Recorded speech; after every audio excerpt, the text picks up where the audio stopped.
आवारा कुत्तों की बढ़ती संख्या से लोग परेशान। कुत्तों की बढ़ती संख्या के लिए डॉग लवर्स हैं जिम्मेदार। लोगों का कहना हाईकोर्ट को बनाने चाहिए सख्त नियम।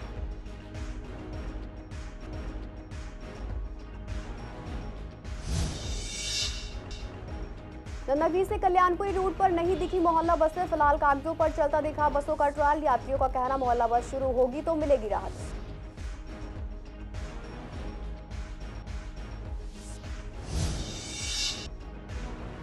आनंद विहार फ्लाईओवर का दिन में चल रहा है ट्रायल। रोड नंबर 56 के फ्लाईओवर के उद्घाटन में हो रही है देरी। फ्लाईओवर के बीच खड़े पेड़ बन रहे हैं देरी का कारण।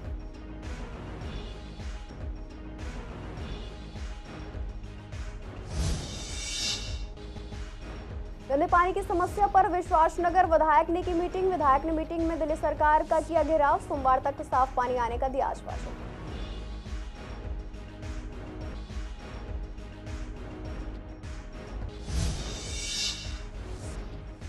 शरद विहार के पास चेन स्नैच करने वाला पकड़ा गया। 150 किलोमीटर तक पुलिस को खंगालने पड़े सीसीटीवी। अब तक अनगिनत कर चुका है वारदात।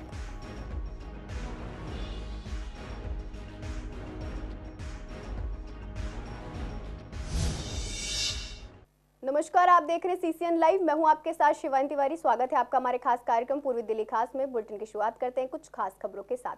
दिल्ली हाईकोर्ट ने मंगलवार को राजधानी में आवारा कुत्तों और बंदरों की बढ़ती समस्या पर चिंता जताई है और कहा है कि यह समस्या नगर निगम अधिकारियों द्वारा कचरे का निपटान नहीं किए जाने के कारण पैदा हुई है। इस पर जब हमने झिलमिल के लोगों से बात की तो उन्होंने बताया कि इलाके में आवारा कुत्ते काफी हो गए हैं जो आए दिन लोगों को भौंकते और काटते रहते हैं, जिस पर निगम कोई ध्यान नहीं दे रहा है। आगे लोगों ने कहा कि कुत्तों की संख्या में बढ़ोतरी का मुख्य कारण डॉग लवर्स भी हैं जो आवारा गली के कुत्तों को खाना डालते हैं, जिससे एक ही जगह काफी कुत्ते इकट्ठा हो जाते हैं। उन्होंने कहा कि इस पर निगम तो कोई कार्रवाई नहीं कर रहा है, ऐसे में इस पर कोर्ट को ही सख्त नियम बनाने चाहिए। मैम परेशानी है, आप यहाँ से निकल नहीं सकते। आप छोटे बच्चों को गली में से निकाल नहीं सकते। कोई भी बाइक स्कूटर वाला निकलता है तो ये उसके पीछे इतनी तेज भागते हैं कुत्ते, जिसके कारण वो गिर जाता है या कहीं ना कहीं वो बाइक लग जाती है। बच्चों को भी जैसे ट्यूशन जाना है या कोई सामान लेने जाना है ना, तो डंडा लेके जाना पड़ता है छोड़ने, काट लेते हैं, बाइट कर लेते हैं। मैम कई नहीं, बहुत सारे मामले हुए हमारे यहाँ।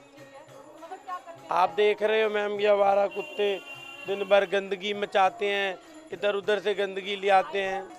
मैम देखो, हाई कोर्ट अपनी जगह ठीक है, निगम भी ठीक है, लेकिन आजकल ना जो लोग अपने माता पिता को तो पूछते नहीं हैं, चाय पानी कुछ नहीं देते, खाना नहीं देते। आजकल मैं देखता हूँ रात को डॉग लवर इतने पैदा हो गए हैं, वो बाल्टियाँ लेके खाना खिलाने के लिए घूमते हैं। अरे आप गरीब बच्चों को खिलाओ, सड़क पे लोग पड़े उनको खाना खिलाओ, ये तो खा ही लेते हैं, उन्हें ज़रूरत है।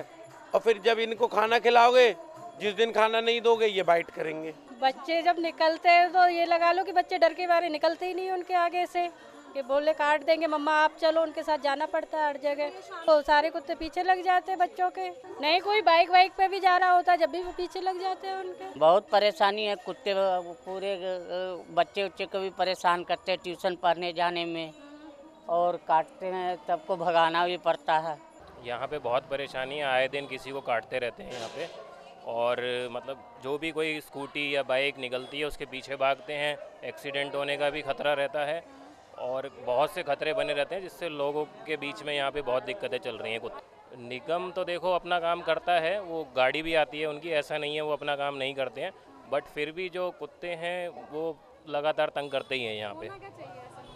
ऐसों के लिए मुझे लगता है कुत्तों के लिए कुछ अलग व्यवस्था बननी चाहिए, कुछ अलग शेड बनने चाहिए मेरे हिसाब से, क्योंकि सरकार इतना रेबीज़ पे इंजेक्शन पे खर्चा करती है, इसके लिए उल्टा कुत्तों के लिए एक अलग शेड बनाने चाहिए जहाँ पे उन्हें रखना चाहिए। दिल्ली में एक और रूट पर मोहल्ला बस सेवा का ट्रायल शुरू कर दिया गया है। नन्नागिरी से कल्याणपुरी रूट पर यह सेवा चालू की गई है। डीटीसी की ओर से नन्नागिरी टर्मिनल से कल्याणपुरी टर्मिनल तक के इस रूट पर 9 सितंबर से ट्रायल शुरू किया गया है। जब इसका जायजा हमारे संवाददाता ने दोपहर 12 बजे से 2 बजे के बीच में लिया तो इस बीच एक भी बस इस रूट पर ट्रायल करती नहीं दिखाई दी। जब संवाददाता ने बस स्टैंड पर खड़े लोगों से बात की तो उनका भी यही कहना था कि हमने अभी तक विवेक विहार से जगतपुरी की ओर जाते कोई भी मोहल्ला बस नहीं देखी है।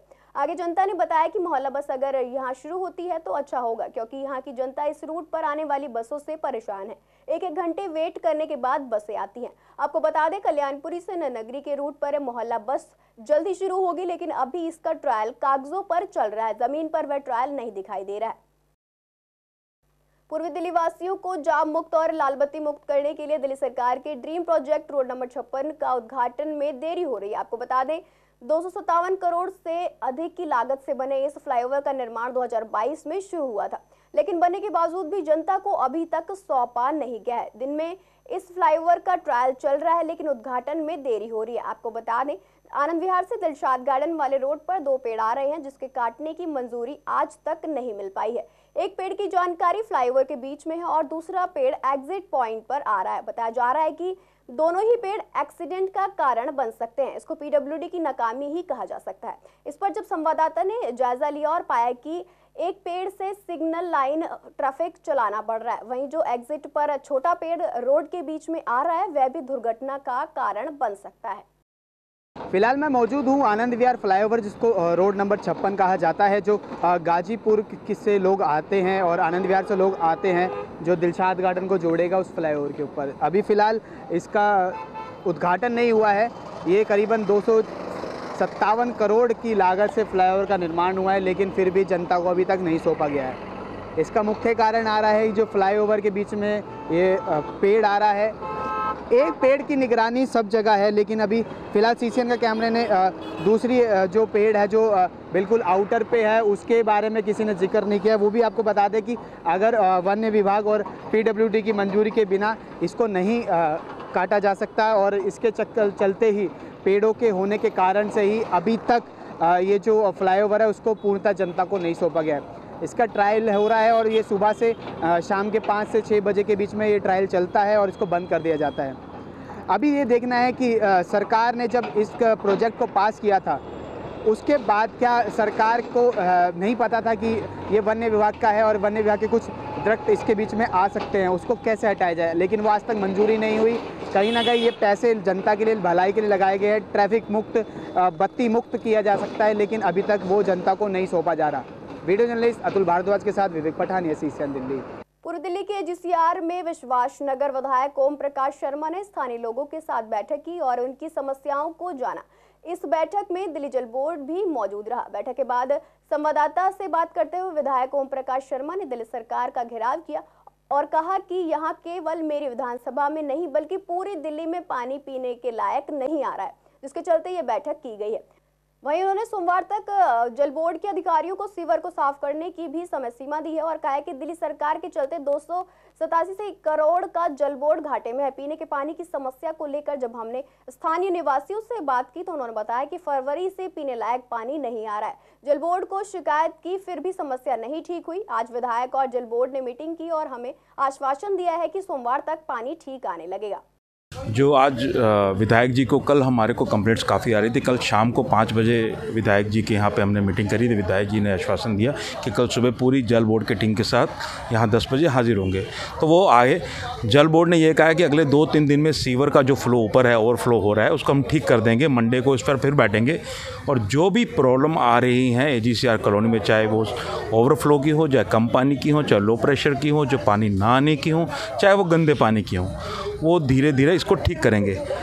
विधायक जी का कहना है ये पूरी दिल्ली में प्रॉब्लम चल रही है और दिल्ली सरकार जो अभी केजरीवाल की सरकार है वो बिल्कुल भी सुनवाई नहीं कर रही। उसके आज की डेट में जो पाइपलाइंस पानी की डाली हुई है वो इतनी पुरानी हो चुकी हैं और जल बोर्ड जो कि शीला दीक्षित के बाद 8,000 करोड़ के प्रॉफिट पे था, आज 87,000 करोड़ के घाटे पे चल रहा है और उस पर कोई निवारण नहीं है, कोई पैसा अलॉट नहीं कर रहे। दिल्ली की जनता, हमारे एजीसीआर की जनता प्यासी मर रही है, पानी नहीं ढंग से आ रहा और उसके बाद भी हम लोगों को ये परेशानियाँ झेलने पड़ रही हैं। तो कल आज विधायक जी को बोला गया, आज विधायक जी आए और मंडे तक हमें पूरा तरह हमें आश्वासन मिला है कि मंडे तक जल बोर्ड के अधिकारी द्वारा कि मंडे तक ये प्रॉब्लम हम काफ़ी हद तक सॉल्व कर लेंगे। शरद विहार में ताज स्वीट्स के पास 5 सितंबर को एक व्यक्ति के गले से सोने की जंजीर छीनकर फरार होने वाले अमीर कुरैशी को आनंद विहार पुलिस ने गिरफ्तार कर लिया है। उसकी तलाशी के लिए करीब 150 किलोमीटर तक पुलिस को सीसीटीवी कैमरे खंगालने पड़े। वह अब तक कितनी स्नैचिंग कर चुका है ये उसे भी याद नहीं है। पुलिस ने फिलहाल आनंद विहार के अलावा विवेक विहार, मधु विहार और मंडावली के 8 मामलों को सुलझाया है। डीसीपी सुरेंद्र चौधरी ने बताया कि 5 सितंबर को आनंद विहार पुलिस को जब ये सूचना मिली तो फिर तकनीकी मदद से उस व्यक्ति की तलाशी की गई।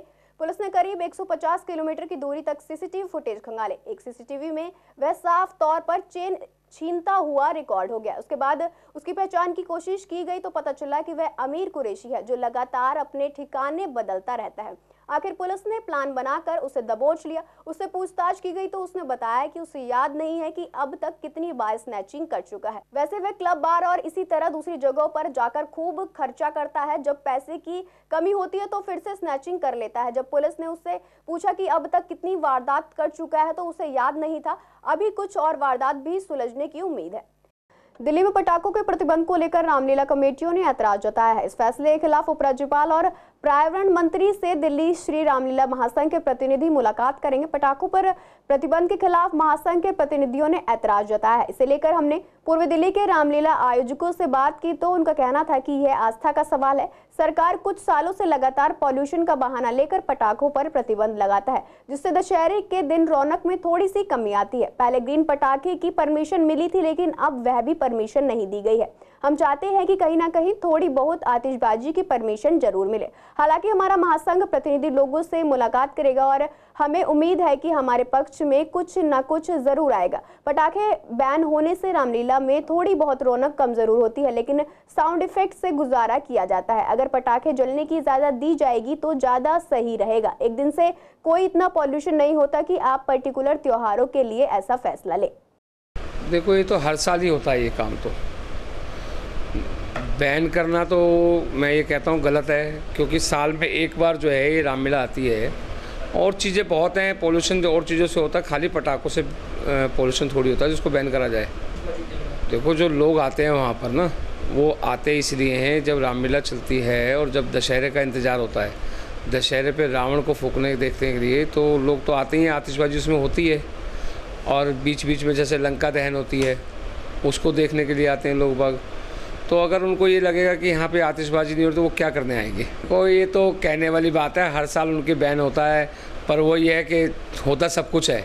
हम लोग रावण भी जलाते हैं, लंका भी दहन करते हैं, और थोड़ी बहुत ये है कि ज़रूरी नहीं है कि 100% करें उसको, तो 100% ना करके उसको 70% कर देते हैं। 6-7 वर्षों से ये समस्या बराबर आ रही है। जब रामलीला का मंचन प्रारंभ होता है उस समय जो है दिल्ली सरकार के द्वारा ऐसा जो कहना चाहिए गतिविधि प्रारंभ कर दी जाती है कि भी पटाखे बैन कर दिए जाते हैं, और सिर्फ ये कहा जाता है कि प्रदूषण को लेकर। बाकी अन्य पर्वों पे जो है इस प्रकार का कोई व्यवहार नहीं होता।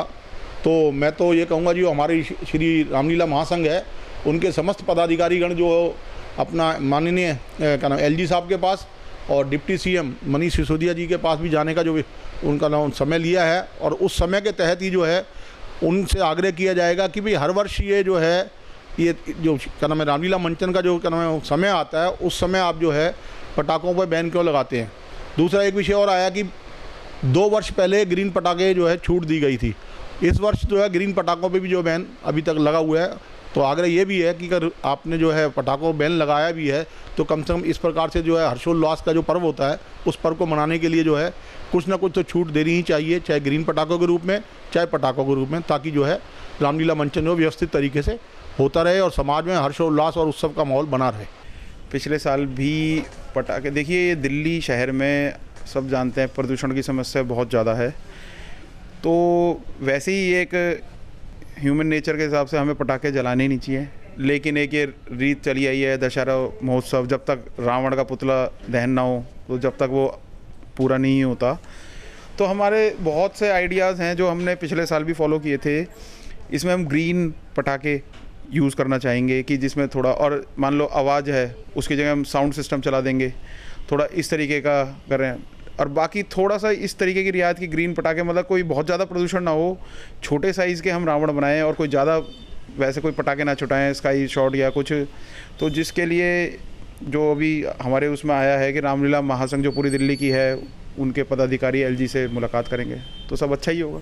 कोरोना काल में काफी परिवारों ने अपने परिजनों को खोया है। इस दौरान कुछ बच्चों ने एक पेरेंट्स तो किसी ने दोनों पेरेंट्स को खोया है। ऐसे में बच्चों की परवरिश और उनकी पढ़ाई पर काफी असर पड़ा है। काफी लोगों ने बच्चों को प्राइवेट स्कूल से बच्चों को निकालकर सरकारी स्कूल में दाखिला कराया है। दरअसल अब 4 साल के बाद एजुकेशन डिपार्टमेंट ने यह फैसला लिया है कि जिन बच्चों के अभिभावक कोरोना काल में गुजर गए उन्हें अब फ्रीशिप या फिर EWS के तहत पढ़ाई कराई जाएगी। इसको लेकर जब हमने लोगों से बात की तो उन्होंने कहा कि ये फैसला काफी अच्छा है, लेकिन एजुकेशन डिपार्टमेंट को ये फैसला उस समय ही लेना चाहिए था। हालांकि इससे बच्चों और उनके अभिभावक को काफी राहत मिलेगी।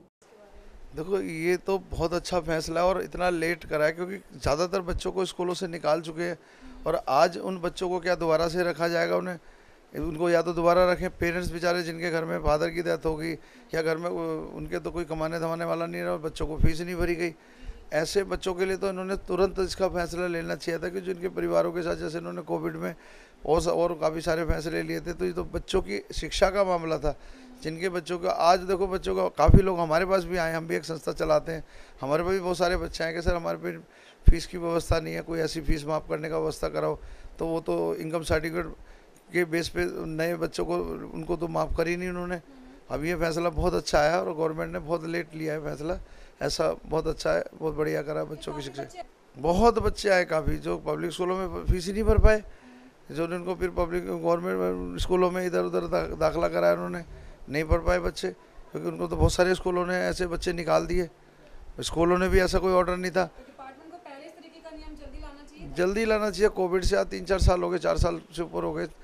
ज़रूरत है ऐसे और भी फैसले लेने की, क्योंकि खाली एजुकेशन का ही सब्जेक्ट नहीं है। कोरोना से बहुत सारे लोग उजड़ गए, लोगों की दुकानें बंद हो गई, लोगों की नौकरियां छूट गई, बहुत सारे लोग आज तक दोबारा स्टैंड नहीं हो पाए।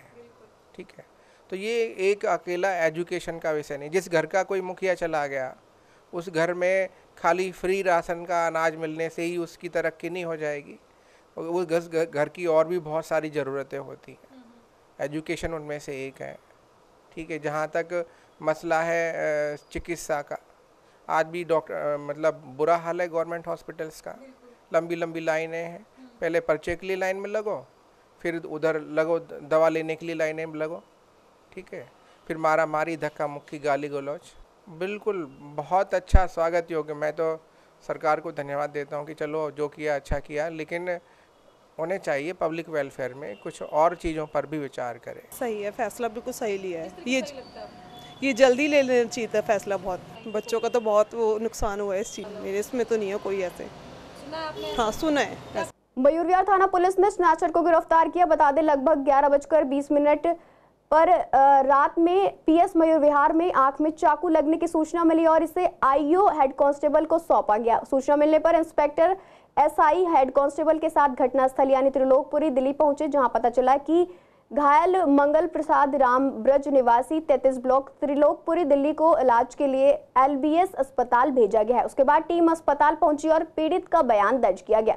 शिकायतकर्ता ने कहा कि वह रात में 10:30 पर अपनी ड्यूटी खत्म करके बाद में वह अपनी कार सड़क पर पार्क कर रहा था, तभी एक लड़का उसके पास आया और गाली गलौज करने लगा। शिकायतकर्ता के चिल्लाने पर लड़ने से उसे चाकू मार दिया, उसका काला नोकिया मोबाइल फोन छीन लिया और मौके से भाग गया। कुछ देर बाद लड़का वापस लौटा और लोगों को गाली देने लगा। बाद में लोगों ने उसकी पिटाई की और शिकायतकर्ता के बेटे ने PCR कॉल की।